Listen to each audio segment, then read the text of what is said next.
Now, yeah, I want you to understand something. This is not a top 10 list. I hate those stupid top 10 lists. I really do. Letterman and his top 10 lists are just so banal. But it turns out I got 10. I don't know why I got 10, but I got 10. And what these are the stupidest things in movies that they keep doing over and over again. And they just rank me. I just get crazed when I see them. And they're probably going to seem inconsequential to you, but they're the same kind of small inconsequentials that every time you see one of yours in a movie, you want to jump up and tear the throat out of the stupid director or the script writer who didn't understand it. The first one is the mispronunciation of the word Neanderthal. The word, folks, is not Neanderthal, not Neanderthal at all. It's Neanderthal. You take a movie like Iceman, great science fiction movie, and here are these anthropologists who have discovered a primitive man frozen in the ice, and these are scientists. These are people who work in anthropology, and they pull them out and they keep pronouncing it Neanderthal. No, that's wrong. That's the first one. The second one is the phrase, I could care less. No, you moron. I could care less means you could care more. There's a reason the phrase is, I couldn't care less. That is the outer extreme of your caring. You could not care any more than that. To reverse it may sound clever to somebody, but it is boneheaded. And I urge you, next time you see it in a movie, hoot and holler and scream. This one is my wife's favorite.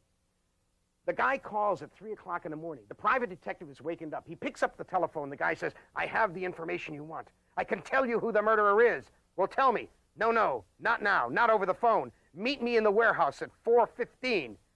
Now, if the private detective had the brains of a centipede, he would say, no way, Jack, I'm in bed. I'm down for the night. I'm not getting up and getting all dressed and going out in the rain to go to some stupid warehouse at 4:15 in the morning, because when I get there, you'll be dead. Let me tell you something. Anybody can talk on a telephone at any time. When they do that, you must understand that it is a bad director, bad producer, bad writer's idea of how to build suspense. Instead of just doing the conversation, they always make you go somewhere else where you know the informant will be found dead. Okay, that's that one. Now, let me see. Oh, yes, I love this one. The name is not of Robert Louis Stevenson's villain is not Dr. Jekyll. It's Dr. Jekyll. Jekyll. Dr. Jekyll and Mr. Hyde. Or Mr. Jekyll and Dr. Hyde. Whatever you want. But it's not Jekyll. It's Jekyll. Now, let's see. What else have I got here? Oh, I love this one.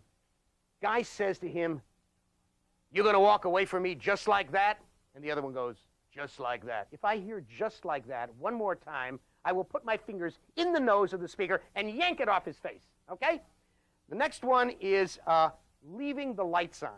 Now, explain this to me. Explain what director thought this was clever. The car pulls up into the camera, right into the head of the shot, late at night, and the lights are on. The guy gets out of the car, leaves the lights on, and discovers the body, goes into a house, does whatever he's going to do, leaves the lights on. No, you leave the lights on, your battery runs down. And when you have to escape from the blob monster, you ain't going to be able to start your car. Therefore, you don't leave the lights on. An adjunct to this is, and I just saw this the other night on a new cop show called High Incidents.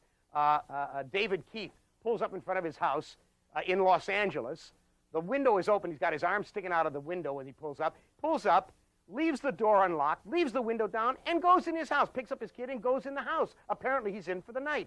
Now, I don't know where you live. Maybe in Keokuk or maybe East Weewa, Wisconsin, you can leave your car open out on the street all night. But in Los Angeles, you do that. What you're going to find in the morning is an empty driveway. This is just stupid filmmaking. What else have I got here? Oh, yeah, the one of somebody's in the shower, and the shower is running, and somebody talks to him from the next room, and they answer him like they can hear him. Try it, folks. You cannot hear anything. When you're in the shower, you can't hear what someone is saying. Maybe you can hear a voice, but you cannot make out what they are saying. The last one for you, and this is a beauty because most of you do it too. It is wrong to say, have your cake and eat it too. No, that's real easy. Here is my cake. I have it. I have eaten it too. What you cannot do is eat your cake and have it too. Would you get it right? Would you get it right? Thank you. Thank you for your kind attention. You know, every week I come out here. Sometimes I wear clothing, sometimes I don't. And I usually have something to kvetch about. I have something to argue about or something to yell about. And everybody gets nasty with me and they get cranky with me. They say, oh, what a curmudgeon. But, you know, sometimes I just feel good. And I don't really want to bash anybody. I don't want to diss anybody. I don't want to, like, you know, pretend to be Bob Dole holding onto his pen. I want to be a nice guy, but I can't, because the world is so filled with doofuses and gazoonies that it's very difficult. Let me give you, for instance, every year, at every convention where they give an award, whether it's the HWA, the Horror Writers Association a banquet, where they give out the Usher houses, which we call the Bram Stoker Awards, or it's the World Science Fiction Convention where they give out the Oscar of the SF world, which is called the Hugo, or SFFWA, where they give out the Nebula Awards, they all maintain secrecy. World Fantasy Convention maintains secrecy. You cannot find out who won any of the categories. And that means that often there's nobody there to accept the awards. For instance, look, see back here? See right behind me there? That is a painting by Jacek Jurka. I did this book, Mindfields, with the paintings of Jacek Jurka. Jacek Jurka lives in Poland, and he won the World Fantasy Award for the most outstanding artist. Did they tell anyone? No! So Jacek was not there, nor was his publisher, Jim Cowan of Morpheus, nor was anyone else there who could accept this and say a few words on his behalf. No one bothered to get in touch with Jacek and say, hey, you've won. The man's in, you get it, Poland. We're talking here, Poland. Nobody bothered to tell him. They play this stuff with such incredible, vainglorious hubris, like these itty-bitty, pishy little awards were the Oscars. Like somebody really gives a hoot, like someone is going to be very upset if the winners are revealed ahead of time. Please, folks, this is all ego. It is silliness. It's the maintaining of a secrecy, which is idiocy. If the people have won, let them know. Let them attend if they want to, so they can be there to pick up the award. People say, well, if we see them in the audience, we'll know they won. So what? So what if you know they won? What's the big damn deal? And this goes on and on. Every year, this ridiculous amateurism in which people who give out awards think that their awards are the end-all and the be-all, that you must climb the northern face of Annapurna to get the damn award. No, all you have to do is go someplace like Eugene, Oregon, or to New Orleans and be there, which would be very nice for the people who've paid all that money and gone to the convention and have gone to this big banquet and paid all the money to see the awards won. So please, would you mind? Knock off this secret ballot crap, you know. I mean, once they've won, they've won. Send out the word. Let them know. Tell them, look, keep it to yourself. If we'd like, you know, we'd like to be a surprise. That's fine. But tell the people so they can get their awards. Now, you see, I didn't want to have to get mean with you. I don't want to say anything bad to you. But you people just won't leave me alone. You won't act like adults. What am I to do? I catch an enormous amount of crap from time to time because I haven't finished editing the last Dangerous Visions volume. You know, people say, when are you going to do it? And I say, well, you know, my response is the same as Michelangelo to the Pope. You'll get it when it's done. But when I edited the Dangerous Visions anthologies, or when I did Medea, or did any of the other work that I've done as an editor, I understood that I was not just going out there and willy-nilly, randomly buying stories to throw into an anthology which might make a few bucks, and then that was the end of it. I understood that if a writer gave me a story, I was in caretakership for that work. That I was the janitor of that building, that I had to protect the writers. So the contracts, all of my contracts, have a clause in them that's a deal breaker that says you will send copies of all the foreign editions, of every reprint edition, of everything else, to the writers. And I provide them with a list of everybody in the book with an updated address so they don't have a problem.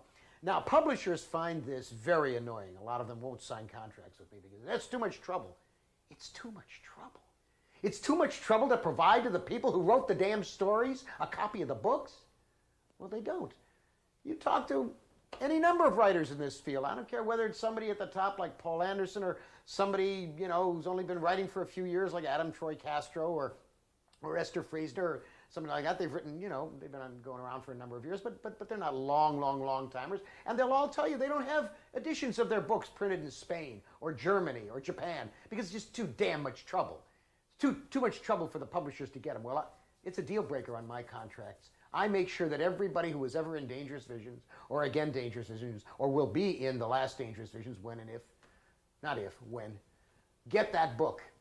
And this is a sense of responsibility that I've found in almost none of the anthologists around. I'm not going to name their names because most of them are very decent people. They don't cheat you, they don't lie to you, but they just don't follow up. They take the story, they publish it, they pay you a fee, and that's it. You don't get the book club editions, you don't get the reprint editions, and so you have no way of knowing where your books have been reprinted. You have no way of knowing how much money you should have. You have no way of knowing whether you're getting your proper royalties or not. There are no little flags for you. Well, most writers don't run their businesses very well. Writing, folks, freelance writing, is a cottage industry. My wife and I, we are a mom and pop shop. We keep very close control. My contracts tell me exactly where the books are going to be published. And when they do a foreign edition, they have to come back to me and advise me.